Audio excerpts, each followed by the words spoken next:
Hello and welcome back to Building Your Empire Through Real Estate. I have a special guest here, team leader out of Southern Oregon, Kayre Imus. Welcome. Welcome, Alexa. Thank you for so much for having me. Yeah, you're very welcome. Well, we're super excited to kind of hear a little bit about your journey today. And then any of our listeners who are either running a mega team, or real estate brokers themselves looking to retain or even just grow people, you're going to want to stick around because we have a ton of information and golden nuggets for you. Kayre has 37 years in real estate and related industries, including title, escrow, lending, land development, and wealth management. She has over 20 years experience as a licensed broker in Oregon, working as a solo agent and with top producing teams in Eugene and Medford, where she was an integral member of a development team on 4 subdivisions in Eugene/Springfield, Oregon. She has successfully led Keller Williams Southern Oregon Experience Brokerage Network as a team leader, CEO, CGO for the last 5 years, growing the market center from 64 to over 115 Keller Williams family members in 6 locations across Southern Oregon, and looks forward to many more years with Keller Williams and the XBN in the team leader network and role. Her superpower is consulting and supporting agents to reach their maximum potential. Kayre, welcome. Absolutely. Thank you. Genuinely, it's an honor. I have to tell you, I have been a fan of yours for a long time. Your no nonsense approach is something I deeply respect. And I make it a point to get into every room you're presenting in. I think I have a few pictures from family reunions to prove that. And it's so funny. Our paths always cross as a KW family. And I look forward to obviously just getting to know you more. And I'm a huge fan of yours as well. Hence why you're here. Thank you. To be on the other side of the mic with you today is such a huge honor. I love that. Well, thank you. And thank you for making the time. And I know we have a ton of golden nuggets as a team leader who's running an over 100-person market center, grown from 60 to over 100. Gosh, I mean, you're doing so many things well. Tell the audience a success that you've had in this role and what you attribute ultimately to that success. So honestly, helping build real momentum here in Southern Oregon, not just numbers on the board, but an environment where agents actually feel like someone sees them and believes in them and is pushing them to grow.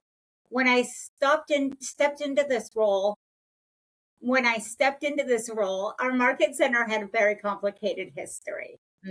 Multiple leadership changes, a roster of 64 agents, but really fewer than 20 were actually producing. And when I was selling real estate, Keller Williams was the number 1 market share office in our region. So we had real bones. What we needed was stability, direction, someone to go in, roll up their sleeves, do the unglamorous work of rebuilding trust from the ground up. And I want to add that 115 plus agents, 118 agents, that is 6 locations. And we have a huge geo spread in Southern Oregon that covers 5 of the largest counties here in Southern Oregon.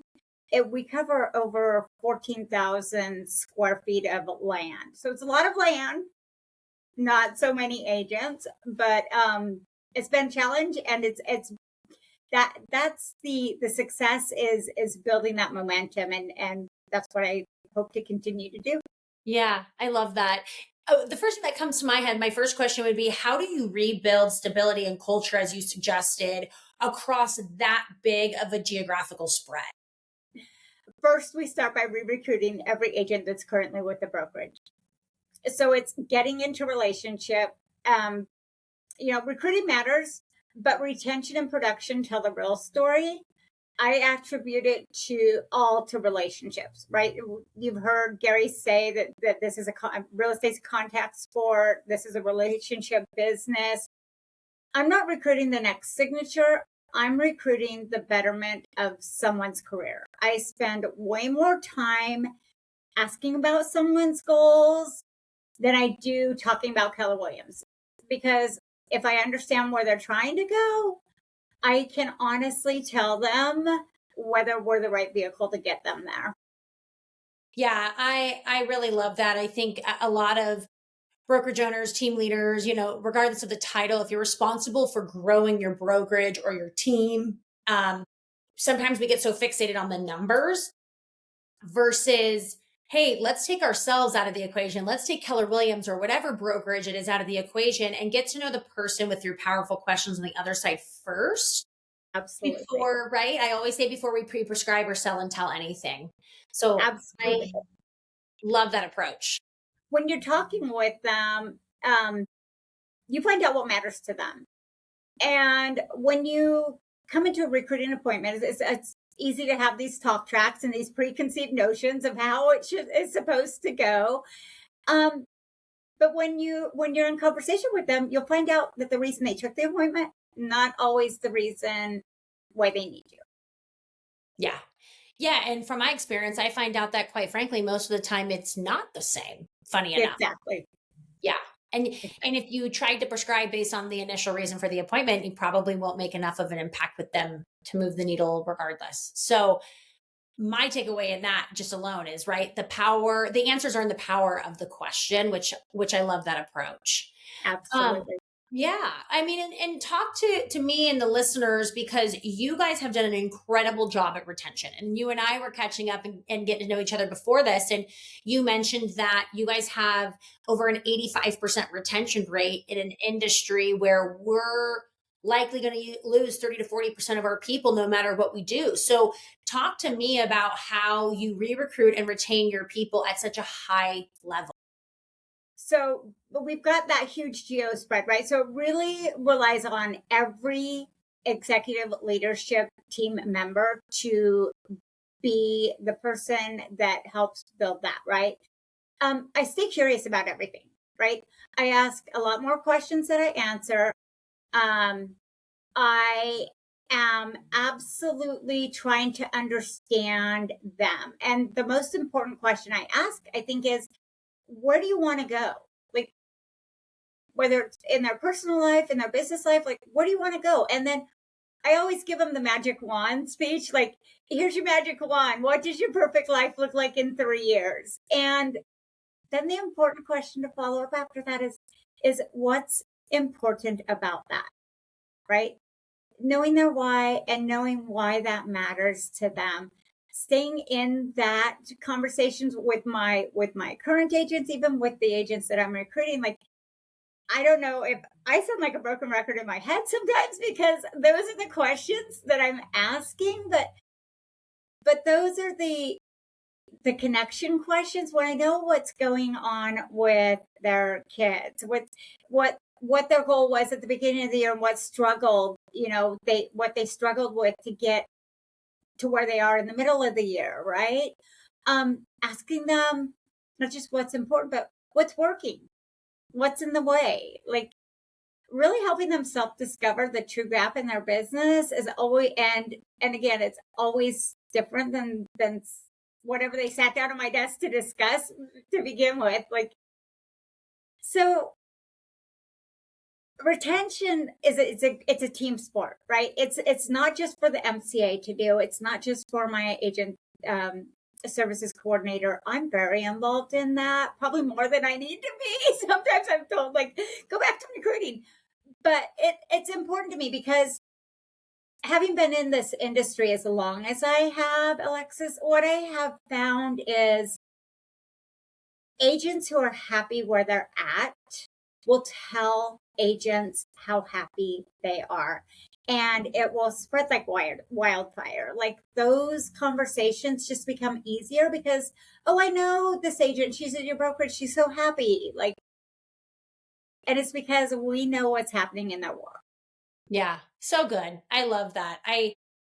We always talk about, right, referrals and building a business by referrals, whether you're coaching a top agent or a brokerage owner. And yet sometimes that simple of a concept gets lost in this world that we live in of being a team leader and growing the brokerage. And I think that was just like a very eloquent way of reminding all of us on this call. So thank you.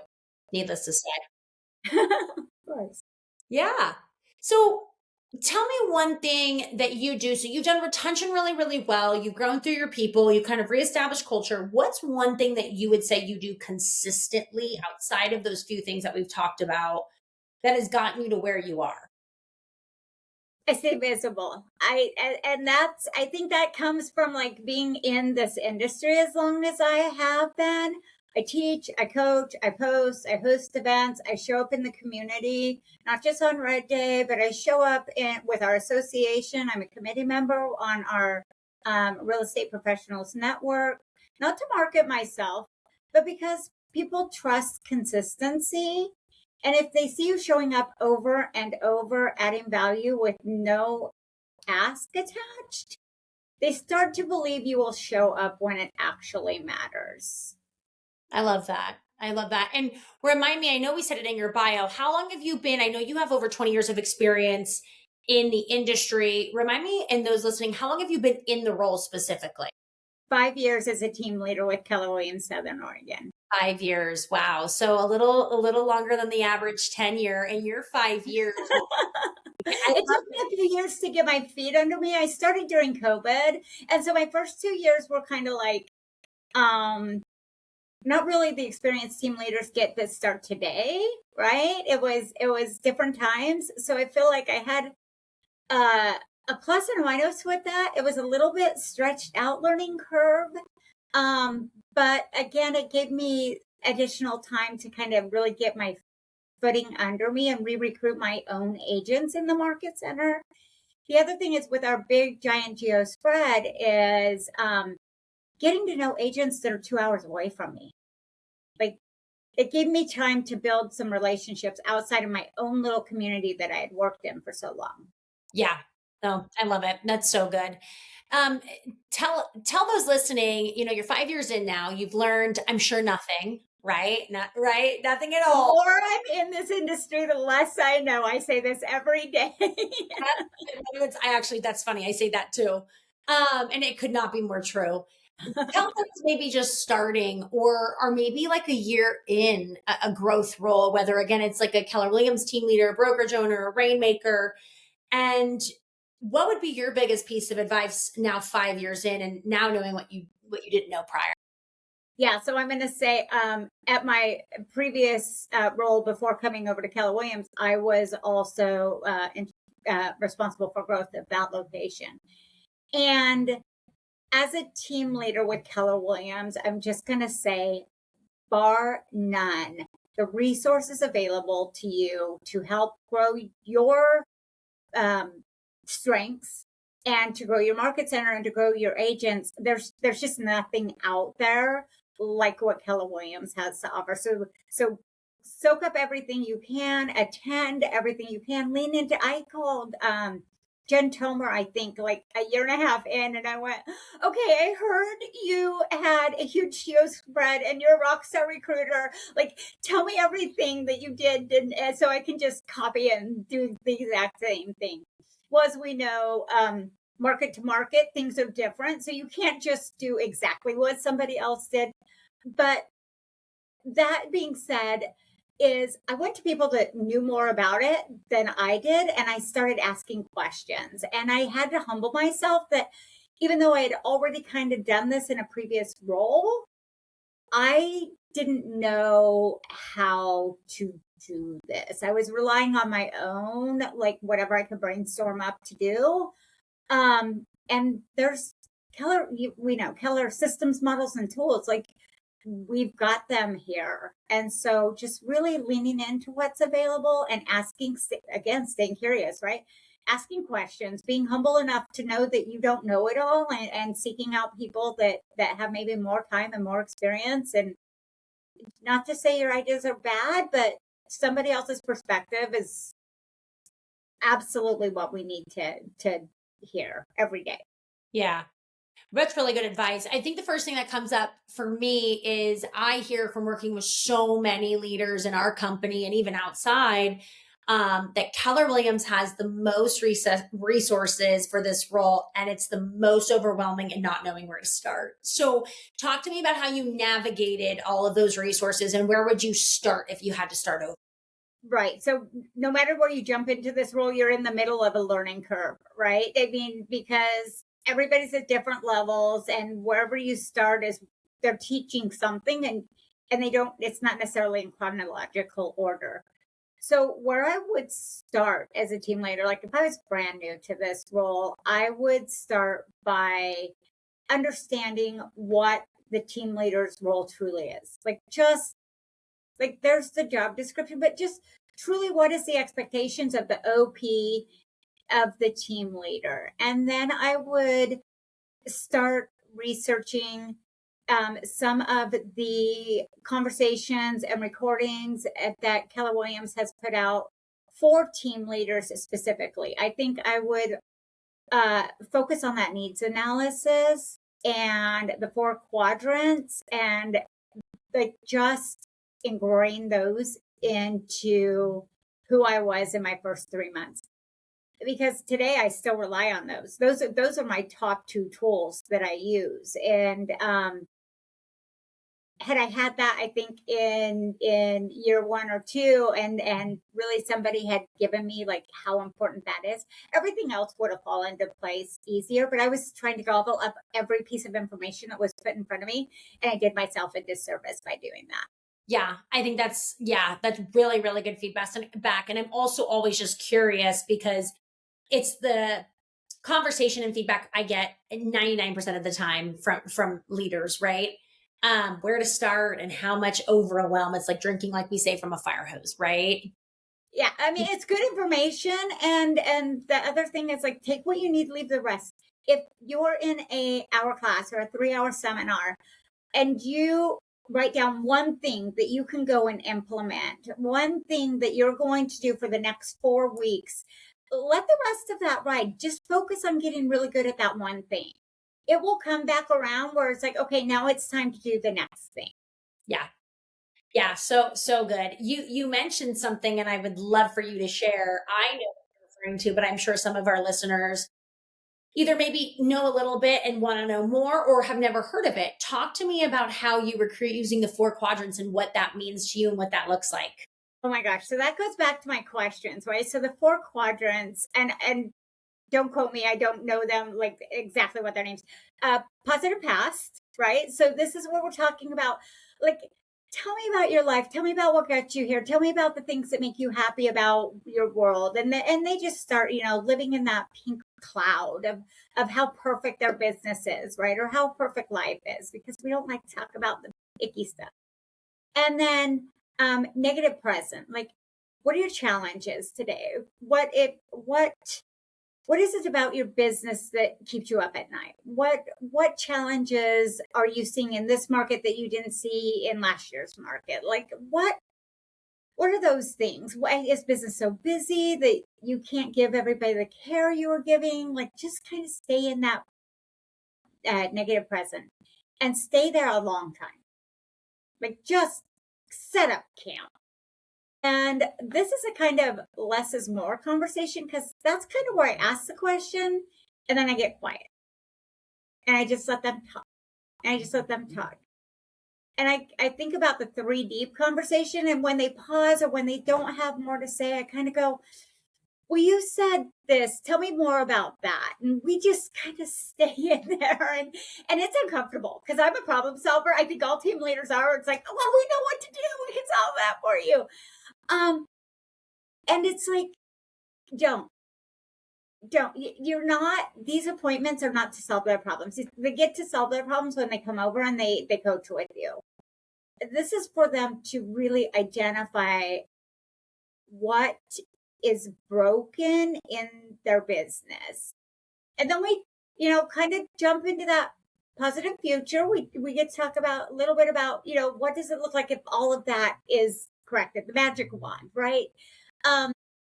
What can your life, I call it your big beautiful life, what can your big beautiful life look like? And we kind of let them romanticize around that for a little bit, and then we go, what happens if, the negative future, what happens if the change isn't made today and we're still living January 1 to June 1 over and over again, and nothing changes today. So, and we kind of like settle into that and let them, again, exhibit, right? And let them feel that. I think a lot of times we forget that emotion, that feeling is what's going to get them to move. And we go in there and we try to solve, right?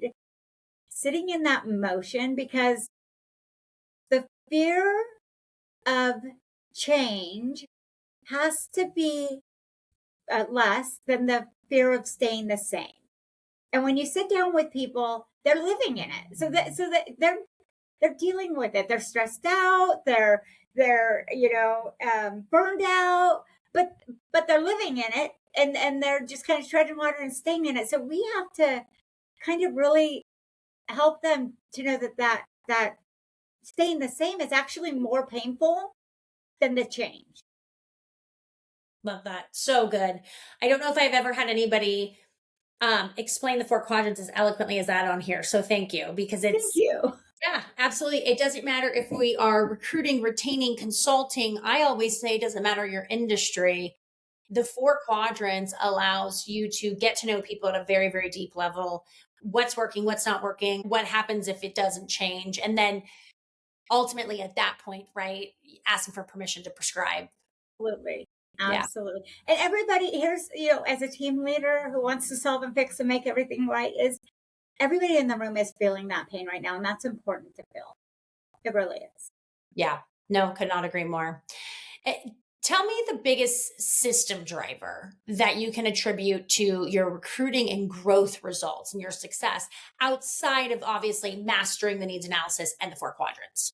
Okay. So consistency, no question. Biggest system driver, consistency. Time on task over time. I think that phrase was given to me in my third month. Like I had overwhelm. There was so much information coming to me. I was in that re-recruiting of my own agents and my numbers. Like I wasn't hitting my recruiting numbers. And I was just like, I don't know if I'm built for this. And a team leader who had been in the role longer just said, Kayre, this is time on task over time. And just keep consistent in how you show up and what you do. Our recruiting system isn't fancy. It's just discipline, right? I use command. Like I am a recruiter that uses command, and I've got broker metrics, but I'm gonna tell you with commands integration with that, like I can get the same information there. And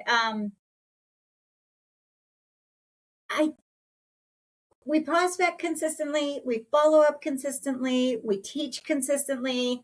Important, we celebrate consistently. The system isn't cold recruiting. It's creating multiple chances for people to experience our value before they even think about joining. By the time someone sits down with me, the real connection for a real conversation, they've usually already been to a class, watched something we put on. I've sent them that, hey, I'm thinking of you email with the podcast. They've seen us serve in our community, or they've heard from someone inside of our office. So recruiting starts long before the appointment, but it's the consistency and making sure that those touch points are out there touching every agent in our 4 realtor associations and 2 MLSs and 5 counties, that makes it possible. You have gotten so much from today because I personally know I have. And I think what I love about you is you are able to take what some perceive as complex theories, strategies, systems, and you really just have so eloquently narrowed it down and simplified it today for people, whether it's the four quadrants or just retention or just consistency overall. And really, you listed the top 20% of a team leader's role, those four things, right? Retain, recruit, train, and essentially show up for your consult.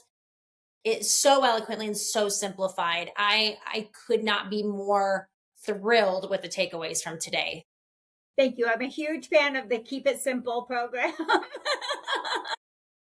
Thank you. Thank you so much. You've been wonderful. Is there anything you'd like to leave the listeners with at this point? Any advice? Anything you couldn't live without? I think if I wanted to round this out into a whole conversation is know your agents. inside and out. Recruit the right people. Know exactly who you're looking for and build those relationships before you need them. Don't let your first conversation with a recruit be about recruiting. I just don't. I have an agent avatar and I build relationships with those agents outside of the recruiting conversations first. Be known as someone who solves problems, not someone who fills desks. I think we were just on a call today, team leaders, that kind of is that conversation, is we are known for building people, right? We're Keller Williams is a people building business, and let that be what speaks to the people before you sit down and talk to them about their business. Don't outsource your visibility. Teach, speak, show up. People don't join logos, they join leaders they trust. Oh, well, on that note, Kayre, thank you so much. You've been wonderful. I appreciate you. And if people want more of you, where can they find you? So I am on the socials. I'm on Instagram and Facebook. I'm Kayre at theagentadvantage.com. And you can email me anytime at KWSO, that's Keller Williams Southern Oregon, leader, LEADER, at KW.com. So KWSO leader at KW.com. I love it. Thank you so much. Thank you for your time today. Thank you for giving back to our leaders. Have a wonderful rest of your day. Oh my gosh. Thank you so much for inviting me.